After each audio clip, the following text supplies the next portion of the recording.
Et t'étais habillé comment? Tu leur as dit non?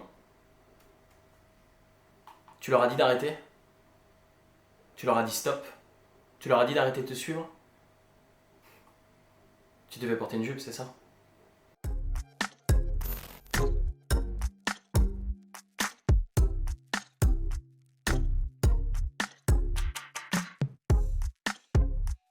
Aujourd'hui, je vous laisse avec une jeune femme qui a préféré se livrer seule face à la caméra.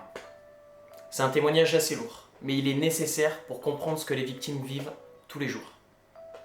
Pendant, après, face à la famille, face aux amis. Je m'appelle Marianne, j'ai 23 ans. Je travaille dans la boulangerie, je suis préparatrice, je fais la vente aussi, les cuissons, un peu de tout. En vrai, c'est assez difficile d'en parler, c'est la première fois d'ailleurs que je le fais, surtout comme ça, et je sais que je dois dire et me rappeler de ce qui s'est passé. C'est pas facile et en fait, exactement il y a un an, le 25 janvier dernier, je rentrais des cours à pied. J'habite pas loin donc c'était pas illogique, hein. Et j'étais au téléphone, rien d'anormal. Je fais le trajet habituel et à un moment, j'arrive dans la zone industrielle en fait. Je me sentais suivie, j'avais déjà croisé un groupe de garçons devant un kebab auparavant qui m'avaient fait des remarques, mais rien d'inhabituel, ça arrive souvent, enfin, surtout aux filles. Et hey, salut, hey mademoiselle, bah tu dis pas bonjour. Enfin, ce genre de truc qui arrive normalement, enfin, non, pas normalement, mais enfin, que font les garçons de temps en temps. Et je sais pas, je me sentais pas bien, un peu oppressée, j'ai accéléré le pas, je rentre par les derrière de chez moi, je fais des chemins assez illogiques. Je me sentais pas en sécurité, mais bon, c'est normal, il fait nuit, il est 22h, tu rentres chez toi, t'es toute seule, ouais, t'as ton téléphone, mais t'es une fille en fait. Donc, voilà quoi, et puis c'est un groupe de garçons. Et du coup, j'arrive donc dans la zone industrielle et devant un bâtiment informatique en fait, je longe le mur et d'un coup, bah, on m'attrape au niveau de la nuque et des cheveux. On me plaque le visage contre le mur en crépi blanc. Je suppose à ce moment-là que c'est le même groupe de garçons parce que la première parole qui vient, c'est et alors? On dit toujours pas bonjour? Je commence à avoir peur, mais je dis rien. J'y arrive pas, je dis rien. Là, ce garçon qui me tient le visage et le bras, j'arrive même pas encore à déterminer si c'était vraiment la même personne qui tenait ces deux endroits en même temps, colle son visage contre le mien et me lèche en fait la joue jusqu'à l'oreille. Et il m'embrasse d'un coup, enfin, je le connaissais pas quoi. Et à ce moment-là, j'entends qu'il est pas tout seul parce qu'il y a d'autres garçons qui rigolent. Je vois plus très bien parce que quand on a collé mon visage contre le mur, mes lunettes sont tombées. Et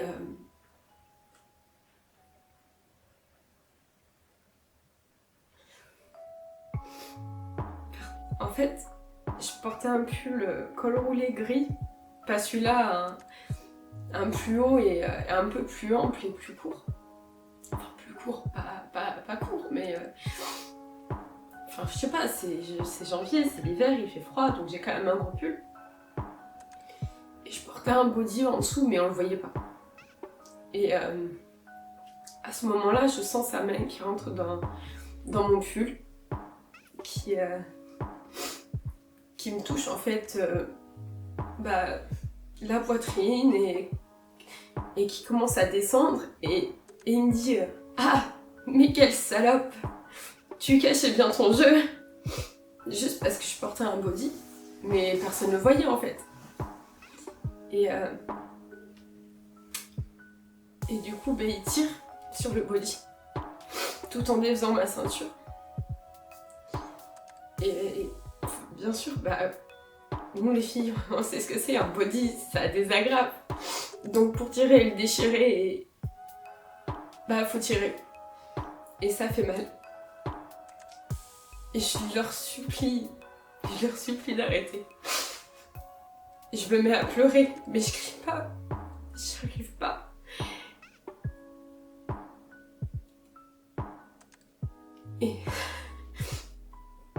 Et du coup, donc il m'arrache le body, il passe ses mains dedans, il essaye de m'enlever mon pantalon. En tout cas, elle descend bien. Et j'entends une cingle de ceinture. Et là, je me dis non.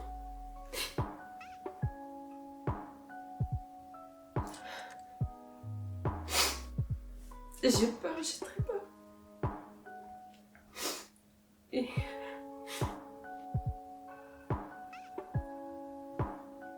je le sens qu'il se colle à moi, je sens sa peau. Et je sais pas.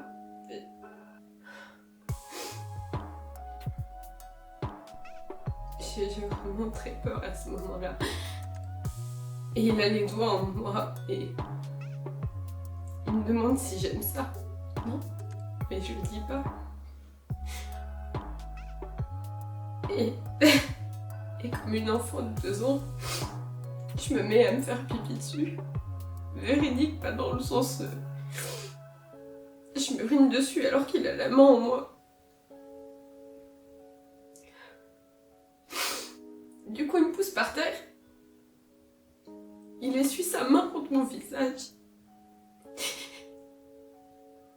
Ils se mettent à me taper, me donner des coups de pied, me cracher dessus, m'insulter. Et ça a été pour moi comme si c'était long, ça s'arrêtait pas.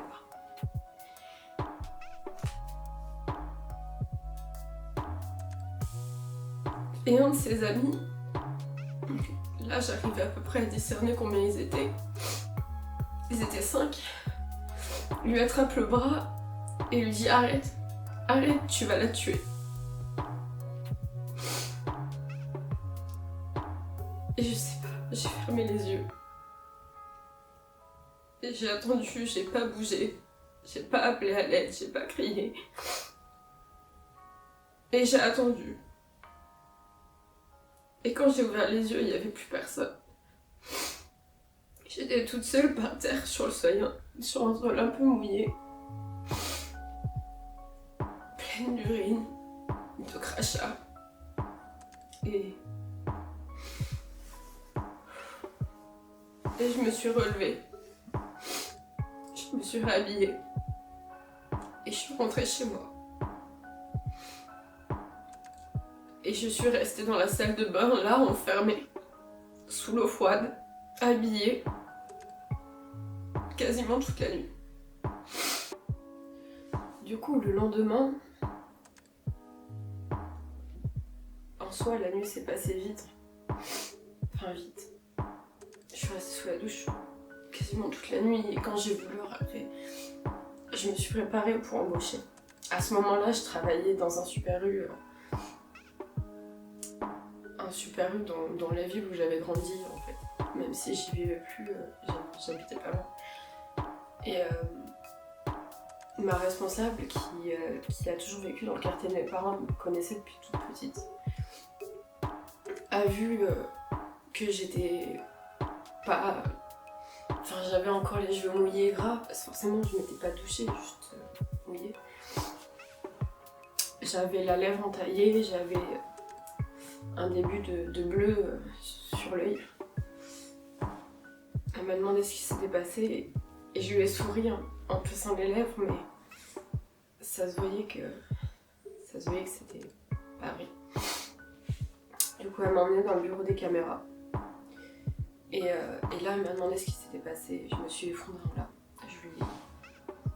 J'ai essayé de lui raconter, mais j'avais pas vraiment les mots et elle essayait pas vraiment de les savoir. Elle m'a demandé si c'était un petit copain qui m'avait fait ça, et du coup, pour me défendre, pour me justifier, je lui ai raconté. Et comme on était en sous-effectif, j'ai quand même demandé à travailler. Et vers la fin de journée, je me suis effondrée en larmes. J'avais une collègue, Alexine, qui débauchait. Du coup, ma responsable m'a fait finir, donc Cathy, une demi-heure plus tôt en me disant non, mais là c'est pas possible. C'est bien, t'as au moins tenu la journée, mais pour toi il faut que t'ailles porter plainte, va au commissariat, va à la gendarmerie. Vu qu'il y en avait un juste à côté, j'y suis allée. Et arrivé au commissariat, en fait, on refuse de prendre ma plainte. Sous prétexte que, comme c'était pas la commune où s'était passée l'agression, ils pouvaient pas prendre la plainte. Donc, je rentre chez moi. Je m'enferme dans la salle de bain. Et je ressubis. Et je pleure. Et je pleure. L'ami avec qui je vivais, la veille, était chez ses potes. Il a fait une soirée. Enfin voilà, je l'avais pas croisé, il était pas au courant. Et le lendemain, donc à sa débauche, je me rappelle plus très bien où il était. Il rentre. J'étais enfermée dans la salle de bain et je pleurais. Et j'avais même vomi parce que, je sais pas, je tenais plus rien. Et donc au début, j'essayais de pas faire de bruit. Puis il a compris que j'étais enfermée dans la salle de bain et il a ouvert le verrou avec une paire de ciseaux. Il est venu, il m'a pris dans ses bras, il a pas posé de questions. Il a juste été là pour me réconforter, ça m'a fait du bien. Je n'ai pas pu parler. J'ai pas pu lui expliquer. J'étais juste dans un état lamentable. Du coup, il m'a mis sous la douche. Il m'a aidé à me doucher. À chaque fois qu'il me touchait, c'était un supplice, mais je disais rien parce qu'à ce moment-là, j'étais capable de rien. J'étais dans ma bulle, dans un espèce de gros néant. Ça me faisait du bien qu'il soit là pour moi. Et après ça, je me suis couchée. Et le lendemain, donc on était dimanche, j'ai passé ma journée au lit. Je pleurais. Et lundi, on est allés ensemble à la gendarmerie de la commune où j'habitais, de là où s'était passée l'agression. Et on arrive dans la gendarmerie et c'était des garçons. Une bande de policiers ou de gendarmes, je me rappelle plus si c'était la police ou les gendarmes, qui me regardent. Et j'étais toute frileuse, toute comme là. Je sens que je tremble alors que j'ai pas peur. Et du coup, il commence à essayer de leur dire oui, on vient déposer plainte. Et ils me regardent. C'est pour elle. Oui, c'est pour elle. C'est quoi? Vendredi soir, je me suis fait agresser. Et ils me disent que c'est pas à eux de prendre ma plainte. Alors je comprends pas. Et là, je pense peut-être une femme, peut-être qu'elle était la chef de cette gendarmerie, je crois, qui arrive et qui leur dit qu'est-ce qu'elle a cette jeune fille. Il leur explique qu'en gros, ils pouvaient pas prendre ma plainte parce que ça les concernait pas. Sauf qu'elle les a regardés et elle a dit vous trois, vous trouvez une collègue féminine, vous l'emmenez dans un bureau, vous prenez sa déposition et vous me suivez en suivant dans le mien. Donc je me suis dit ça bouge, ça y est. Mais j'avais pas envie de parler. Donc du coup, la capitaine, je pense, de la gendarmerie prend ces trois messieurs au bureau. Et je me dis, ça y est, on va vouloir m'écouter parler, on va me demander ce qui s'est passé. Et en fait, à ce moment-là, j'ai pas vraiment envie de parler, mais si je vais porter plainte, c'est parce qu'on me pousse à le faire. Qu'on m'oblige à le faire et qu'on m'y traîne. Et je le veux pas vraiment. Je saurais pas expliquer pourquoi, mais je serais bien restée en fait dans ma couette, dans ma bulle. Encore. Au moins encore quelques temps. Je sais pas combien de temps il m'aurait fallu, mais je sais pas. Après, je pense que les personnes qui m'ont poussée, elles ont eu raison dans le sens où c'était sur le vif, il fallait le faire. Qu'il faut pas laisser attendre parce que sinon, comme beaucoup de femmes, je pense, on n'ose pas, on n'ose plus, on veut pas et on ne demande pas ni justice, ni aide, ni compréhension. On ne cherche pas à discuter, à ce que les gens nous écoutent ou quoi que ce soit. Je pense qu'on essaie de faire barrage à ce moment-là et d'avancer, de faire comme si rien ne s'était passé. Mais non, moi on m'a poussée, donc je suis là, toute fébrile, toute pas bien, toute en pleurs, avant même de commencer. Et je rentre dans le bureau du coup, dans un bureau isolé. Je suis accompagnée du coup, toujours. Donc cette femme me fait raconter toute mon histoire, la même que je viens de vous raconter.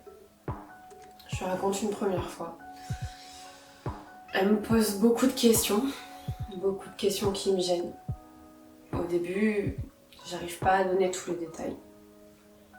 J'ai des gros trous noirs sur certains moments. J'ai pas la notion du temps à lui donner, j'ai pas d'heure à lui donner, ce qu'elle me reproche. On me demande de décrire comment j'étais habillée.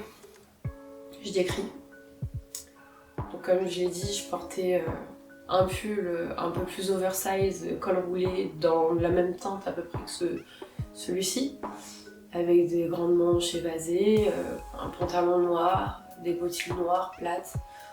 Et j'étais habillée normalement, comme pour aller en cours. Et puis j'avais mis ma grosse doudoune flemmarde. Vous savez, celle qu'on aime bien en hiver parce qu'elle tient chaud, elle est super épaisse. Et autour de la capuche, il y a du poil moumoute. C'est... Bref, la doudoune, quoi. Avec la grosse écharpe, tout. Et donc je lui raconte mon histoire. Ok, elle me fait répéter. Encore. Ça commence à être lourd. Je suis à bout. J'ai fini. Elle imprime, je signe, elle photocopie. Elle me donne une copie, je rentre avec. Elle me renvoie aussi par mail. Et là, elle téléphone à l'hôpital. Donc, je ne donnerai pas le nom. Je dois y aller dès le lendemain, donc je ne peux pas aller en cours. Déjà que j'étais pas allée le jour même, puisque j'étais pas apte.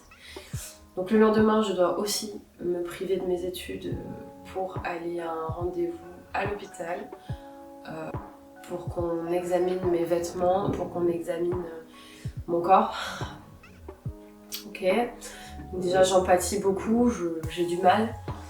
Je me dis, non, putain, encore, toujours plus, j'ai pas envie, j'ai clairement pas envie. Et on me dit qu'après ce rendez-vous-là, il va falloir que j'aille à l'hôtel de police, que l'affaire sera reprise par eux, qu'ils vont réentendre mon témoignage, qu'ils vont me reposer des questions, enfin un grand cercle vicieux quand bien sûr on rentre dans la plainte, quoi.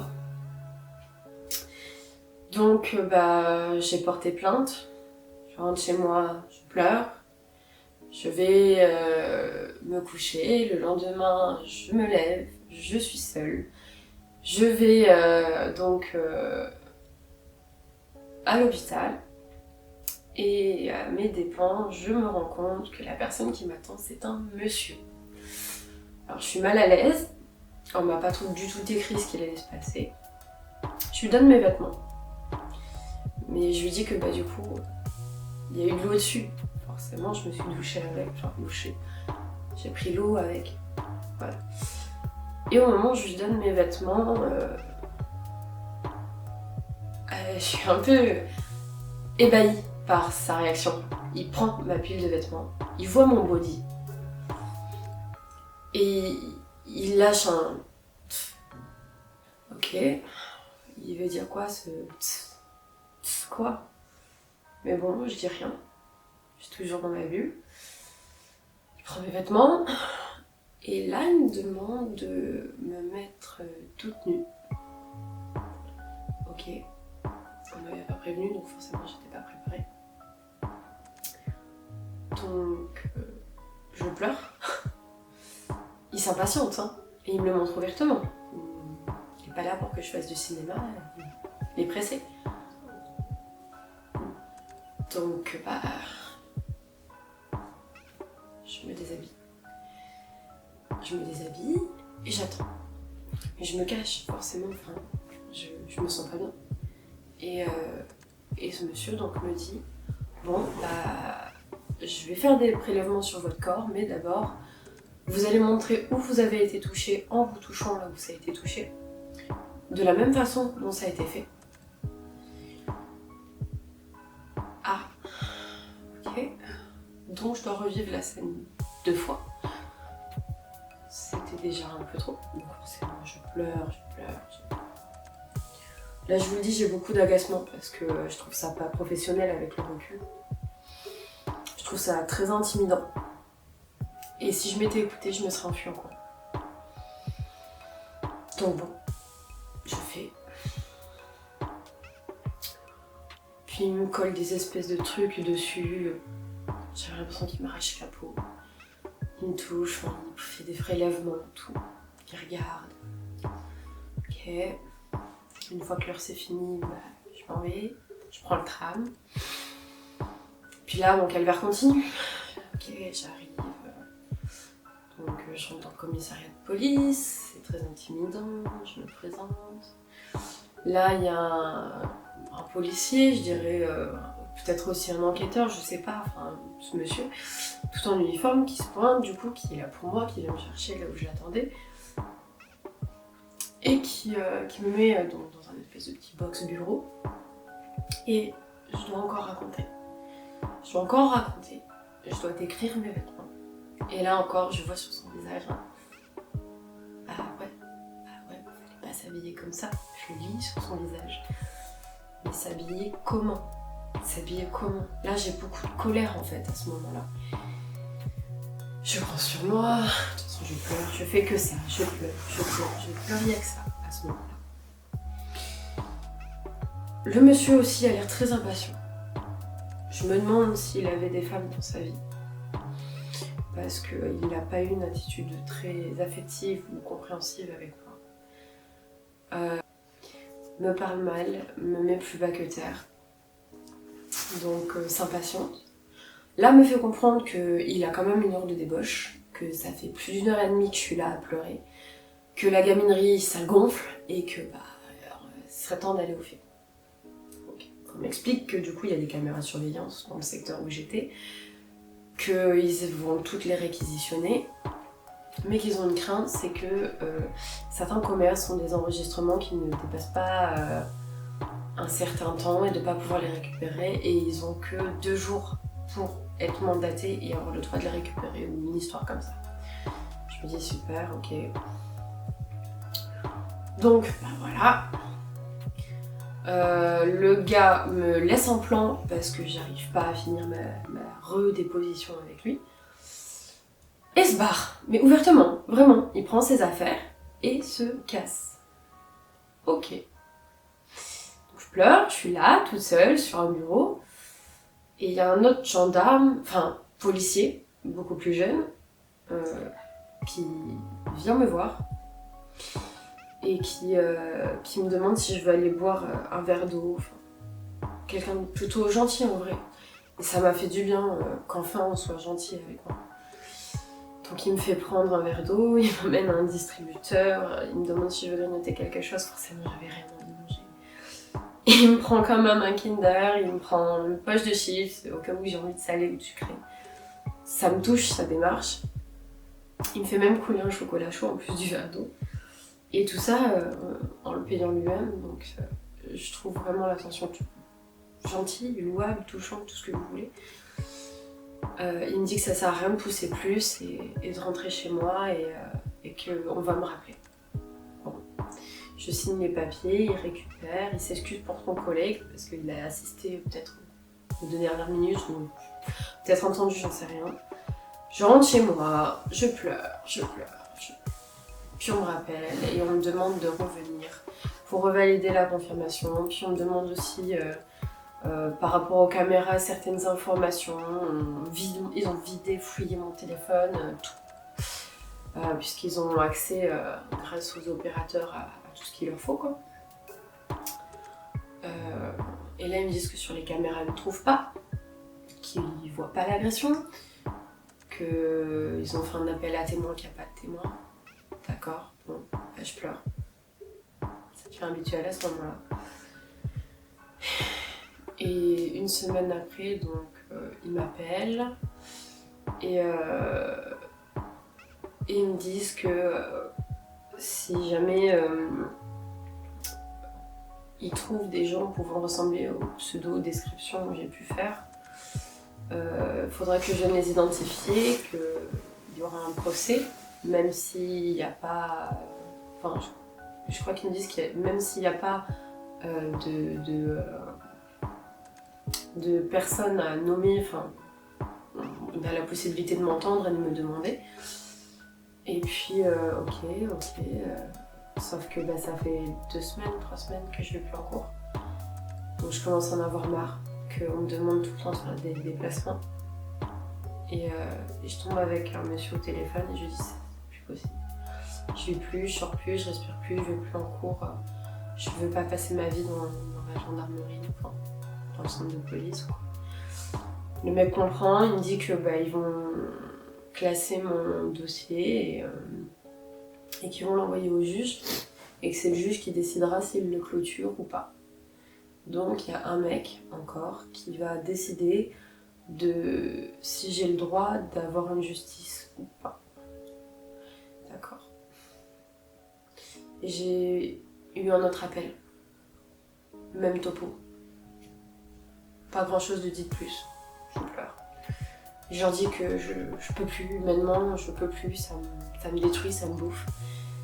Donc ce monsieur gentil au téléphone me dit qu'il comprend, qu'il a une fille, pour rien au monde, il accepterait ce qui se passe. Et que c'est parfois difficile la justice, mais que c'est comme ça. Donc c'est le dernier appel que j'ai reçu. Et là, il y a combien de temps? Il y a quelques mois maintenant, je reçois un papier chez moi, toujours à la même adresse, qui me dit qu'ils ont clôturé mon dossier parce que bah ils n'ont pas retrouvé les personnes et que bah sans personne, la plainte sert à rien et que bah voilà, fini. Je me dis ok. Et je reprends ma vie. J'essaye en tout cas. Et voilà. Et ça fait 1 an. Ça a été compliqué. Les premières personnes à qui j'en ai parlé, ça a été donc la personne avec qui je vivais. Ça a été mes copines à la faculté, parce que j'étais tous les jours avec elles, que elles ont remarqué mon absence. Et je me suis confiée à elles assez vite d'ailleurs, parce que j'avais besoin, pas d'en parler, mais d'avoir quelqu'un qui me tende la main. J'ai essayé d'en parler à ma maman. En plus, l'agression avait eu lieu 2 jours avant son anniversaire. Mais j'avais pas envie de tout gâcher. Et la personne, ma responsable, qui s'appelle donc Cathy, à qui j'en ai parlé, on en a reparlé. Elle en a parlé à la meilleure amie de ma maman, puisque elles bossaient ensemble, et voilà. Donc ça a commencé un petit peu, pas énormément, mais à savoir autour de moi. Ils savaient pas toutes les infos, ils savaient juste que je m'étais fait agresser et je cherchais pas à en parler. Et avant maintenant, c'est vrai que j'en parlais pas beaucoup. Voire très peu, voire pas du tout d'ailleurs. Moins j'en parlais, moins j'y pensais, et moins j'y pensais, mieux j'essayais d'aller. Très honnêtement, je voudrais répondre oui. Je voudrais vraiment répondre oui. Mais pas du tout. Ça a eu énormément d'amplitude. J'ai l'impression de plus être la même. Mais le jour et la nuit, qu'on m'a volé une énorme partie de moi, qu'on m'a volé mon caractère, qu'on m'a volé ma force, qu'on m'a volé ma dignité. Pourtant, je jure, j'essaye vraiment d'aller mieux. J'essaye de ne pas y penser, de faire comme si rien ne s'était passé. D'être la Marianne que j'ai toujours été. La forte, la souriante, tout le temps. D'avoir la meilleure image que je puisse avoir. De jamais faire tomber le masque. Mais il y a des fois, c'est dur. Très dur. Il m'arrive d'avoir des crises de panique, des crises d'hystérie. Un geste tactile peut me blesser plus qu'il n'y paraît. Juste une main sur une épaule, un compliment. Et maintenant, j'ai peur de ne pas dire bonjour. Vous imaginez ? De ne pas dire bonjour. Parce que je me dis, si je ne dis pas bonjour, il va encore se passer un truc. On va encore m'agresser. J'essaie d'être polie. J'essaie d'être une fille bien élevée. Comme attend la société, comme attendent les garçons. Et ça bouffe ma fierté, ça bouffe mon être, en fait. De devoir être la fille gentille, la fille sage, la fille qui ne dit pas trop, la fille qui sourit, la fille qui est forte, mais pas trop. Non, je vais pas mieux. Et même sur une vie sentimentale, ça a des répercussions énormes. Sur une santé mentale aussi. Et je me suis vue avoir des pensées que jamais j'aurais eu auparavant et que jamais j'aurais cru avoir un jour.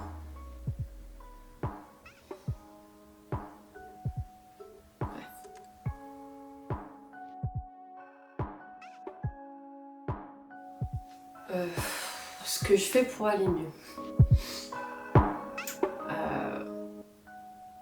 C'est con à dire, hein, mais j'essaie de vivre.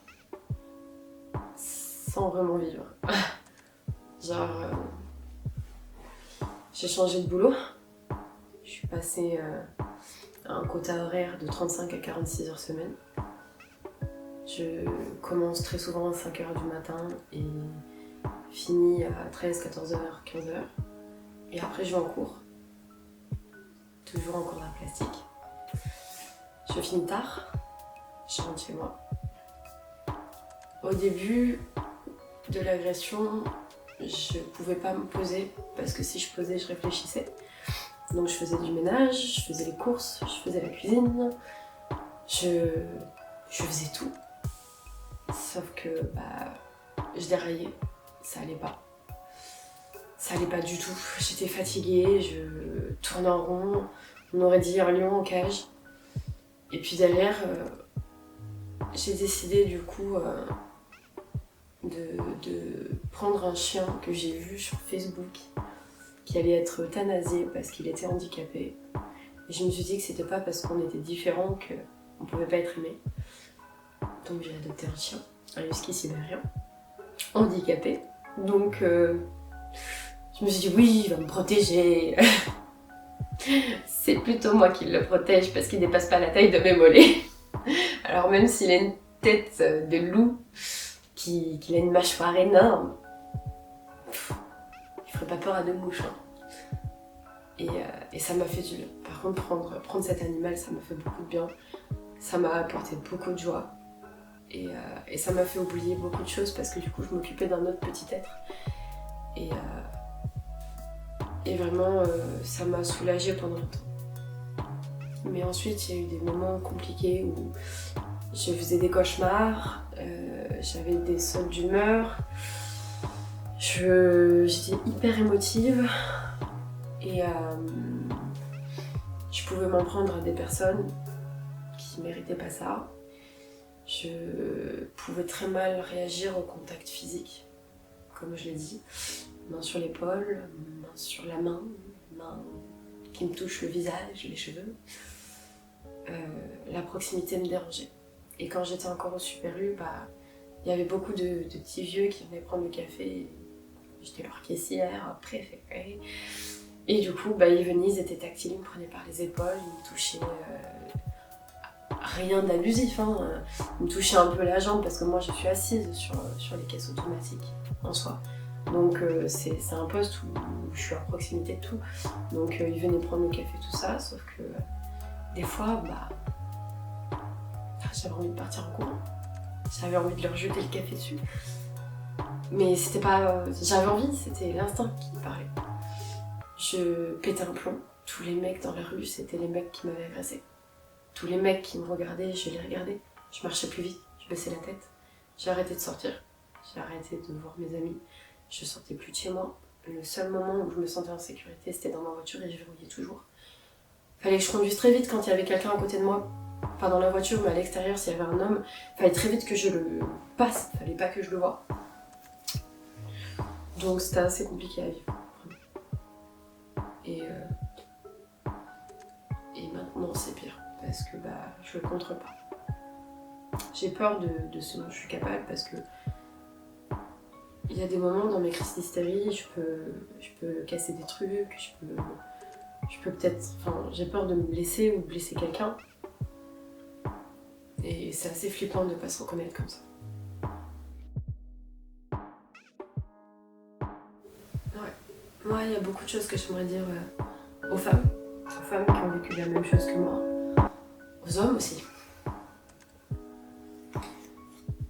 J'estime que la femme, c'est pas un objet, c'est pas un jouet. Elle s'habille comme elle veut, elle dit ce qu'elle veut, elle se comporte comme elle veut. Elle a les mêmes droits que n'importe quel homme. Et que c'est pas parce que tu t'habilles de telle façon que t'as le droit d'être agressé, que t'as le droit d'être violé. C'est pas parce que tu te maquilles d'une certaine façon que t'as le droit d'être catalogué. C'est pas parce que tu subis ça que t'es une merde. C'est pas de ta faute. J'aurais voulu qu'on me dise ça. C'est pas de ta faute.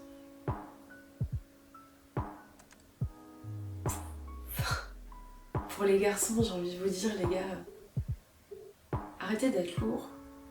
Comprenez-nous, mettez-vous à notre place. Nous aussi, on aimerait bien plaire comme vous. On aimerait bien draguer comme vous, avoir les mêmes droits que vous. Et je jalouse pas les garçons, clairement, parce que pour moi on est censé être égaux. Mais j'aurais jamais fait subir ça à un homme dans la rue avec 5 copines. Je l'aurais jamais attrapé, Non, pour moi c'est inconcevable. Alors je comprends pas ce qui s'est passé dans la tête de ces garçons, je comprends pas. Et je sais même pas, vous voyez, si la personne qui a retenu son pote, je dois le remercier parce qu'il a quand même agi, mais il a agi tard, donc je lui en veux. Et puis il a laissé faire, et puis c'était peut-être leur idée à tous les 5. Je voudrais que les personnes qui m'aient fait ça, en fait, ne recommencent pas, jamais. Que ça n'arrive plus. Sauf que le problème, c'est qu'il n'y a pas que. Le problème, c'est que le problème vient pas de nous, les femmes, ni de tous les hommes. Il vient de ce fait de péter un câble et de se dire on a le droit de le faire, qui va nous dire quoi que ce soit. Et derrière, j'en veux aussi à la justice en fait. Parce que je me dis, moi j'ai subi ça, c'est mon histoire. La justice m'a fait ça, la justice a réagi comme ça, les médecins ont fait ça. Donc ça veut dire, et ça j'en ai pris conscience, que j'ai vécu ça, des femmes ont vécu bien pire. Et combien de femmes n'ont pas parlé? Combien de femmes ne sont pas allées jusqu'au bout? Combien de femmes ont eu justice? Combien de femmes ont été écoutées? Combien de femmes se sont suicidées? Combien de femmes ont eu besoin d'aide? D'une main? Combien de personnes encore va subir ça? Votre fille, votre sœur, votre mère, votre grand-mère, et pas forcément que le sexe féminin, votre petit frère, votre fils, votre père, ça peut arriver en fait à n'importe qui. Et je voudrais juste que cette mentalité-là, de l'agression, de l'agressivité, de vouloir prendre le plein pouvoir et l'ascendant sur quelqu'un, ça puisse être corrigé, que les gens puissent se dire non mais, wow, le gars qui passe dans la rue voit ça, intervienne. Que la nana qui subit ça, elle n'ait plus peur. Qu'elle se laisse pas faire, qu'on se sente protégée. Et c'est malheureux de le dire, mais moi la justice m'a fait du mal. Moi la justice m'a fait taire. Et aujourd'hui je songe de plus en plus, parce que j'ai envie de vivre, hein, de sortir, de construire. Je veux de nouveau pouvoir aller dans un bar, en fait, pouvoir sortir chez moi. Promener mon chien. Vous imaginez pas à quel point c'est dur de sortir la nuit dès que le soleil tombe, je peux plus sortir de ma grotte. Et mon chien, je suis obligée de demander à ce qu'on sorte